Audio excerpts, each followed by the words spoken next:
ময়মনসিংহে কৃষকদের প্রায় ৫৭% জমির কলাবাগান ও পেঁপে গাছ কেটে ফেলেছে দুর্বৃত্তরা। এতে প্রায় ১.৫ লাখ টাকার ক্ষতি হয়েছে বলে দাবি করছেন ক্ষতিগ্রস্তরা। শনিবার গভীর রাতে সদর উপজেলার চর ভবানীপুর কোনাপাড়া গ্রামে এই ঘটনা ঘটে। স্থানীয় সূত্রে জানা গেছে, হাতেম আলী ও হাসমত আলী যৌথভাবে ৬ কাঠা ফসলি জমিতে কলাবাগান ও পেঁপে চাষ করেন। কলা গাছে ঝড়ি এবং পেঁপে গাছে ফল ধরলে ঠিক এই সময় কে বা কারা পরিকল্পিতভাবে বাগানের গাছগুলো কেটে ফেলে। এতে তাদের প্রায় ১.৫ লাখ টাকার ক্ষতি হয়েছে বলে ধারণা করা হচ্ছে। ক্ষতিগ্রস্ত হাসমত আলী কাঁদতে কাঁদতে বলেন, আমরা ধার দেনা করে জমিতে চাষাবাদ করেছি, এখন আমরা নিঃস্ব হয়ে গেলাম।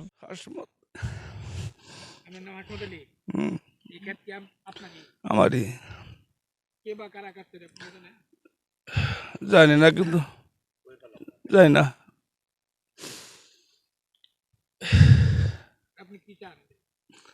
সুষ্ঠু বিচার চাই। অপর ভুক্তভোগী হাশেম আলী জানান, এটি পরিকল্পিত নাশকতা। যারা করেছে তারা আমাদের সর্বনাশ করার জন্যই করেছে। আমরা এর সুষ্ঠু বিচার চাই।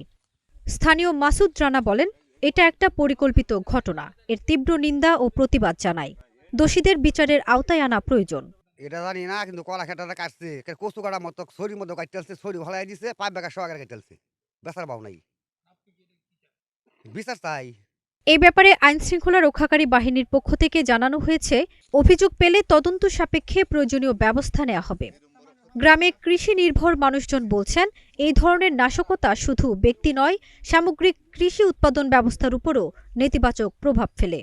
কে বা কারে কাটছে এটা তো আমরা যদি জানতে পারতাম, তা তো আগেই আমরা মনে করেন যে প্রস্তুতি হয়ে যেতাম যে কাটা কাটে, এটা আমরা দেখবার আসিন। এরকম সর্বনষ্ট মানুষে করে, এরকম কলা গোলান কি মানুষে কাটে। এই ঘটনায় এলাকায় চাঞ্চল্যের সৃষ্টি হয়েছে। ভুক্তভোগীরা প্রশাসনের হস্তক্ষেপ কামনা করেছেন। তারা দ্রুত তদন্ত করে জড়িতদের শনাক্ত ও দৃষ্টান্তমূলক শাস্তির দাবি জানিয়েছেন। ফারজানা নিকিতা, নাগরিক প্রতিদিন।